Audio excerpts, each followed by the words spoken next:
amalga oshirishga hop nuroniy jalb etish to'g'risidagi Rossiya qarori hamda O'zbekiston Respublika Vazirlar Mahkamasining 2024-22 dekabrdagi faol nuroniylarni kambag'al oilaga biriktirish hamda mahallada sog'lom turmush tarzi va ijtimoiy ma'naviy muhitni shakllantirishga jalb etish tartibi to'g'risidagi nizomni tashkillаш to'g'risidagi 892 sonli qarorlarga asosan tumandagi 53 ta mahallalarda ijtimoiy ma'naviy muhitni yanada sog'lomlashtirish, oilali ajrim, erta nikoh, to'y va marosimlarni dabdabali o'tkazish kabi holatlar hamda jinoyatchilik barvaqt oldini olish, kambag'allikdan farovon sari g'oyasi asosida mahallalardagi ehtiyojmand oilalar, ma'naviy ko'makka muhtoj, shuningdek tarbiyasi og'ir, uyushmagan, ishsiz yoshlar bilan olib borayotgan ishlarni nazoratga olib, mahalla fuqaro yig'inlarida aholi orasida hurmat e'tiborga sazovor bo'lgan hududda doimiy yashovchi 55 yoshdan 70 har bir faol nuroniyga 5 nafardan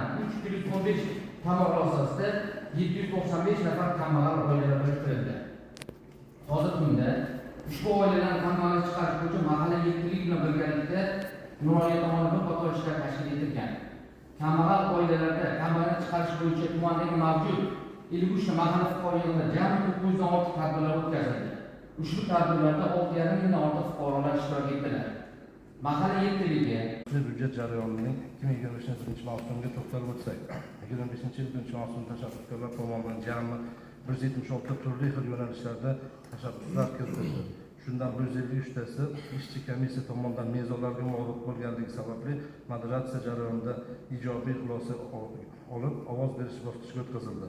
Fuqarolar tashabbusi jamg'armasiga 2025 mavsum uchun 2025 yil byudjetdan 15,8 million so'm mablag' ajratilgan bo'lib, bundan tashqari tumanning 2025 yil boshiga yetgan qoldi mablag' hisobidan 185 million so'm. Mavsumdagi loyihalarni amalga oshirishga oshirilganidan iqtisod qilingan mablag'lar hisobidan 753 million so'm. Yil boshiga jamg'arma shakllangan mablag'lar hisobidan jami 161 million so'm. Birinchi mavsum uchun jami 16,98 million so'm. Joriy mavsumda g'olib bo'lgan loyihalar amalga oshirish uchun ajratilgan. Joriy yil 1-martdan 7-martgacha bo'lgan muddat davomida ochiq byudjet axborot markazlari orqali eng ko'p ovoz to'plagan 12 ta loyihalar 16 milliard so'mlik takliflar g'olib deb topildi. G'olib loyihalarning 8tasi 1,8 milliard so'mlik ichki yo'llarni ta'minlash bilan bog'liq loyihalar, 2tasi 1,8 milliard so'mlik umumta'lim maktablarining moddiy texnika bazasini rivojlantirish bilan bog'liq. Bittasi 1,3 million so'mlik mahalla go'zallik obodonlashtirish va qurish bilan bog'liq loyiha. Bitta 1,360 million so'mlik sog'liqni saqlash birlashmasi sohaviy moddiy texnika bazasini mustahkamlash bilan bog'liq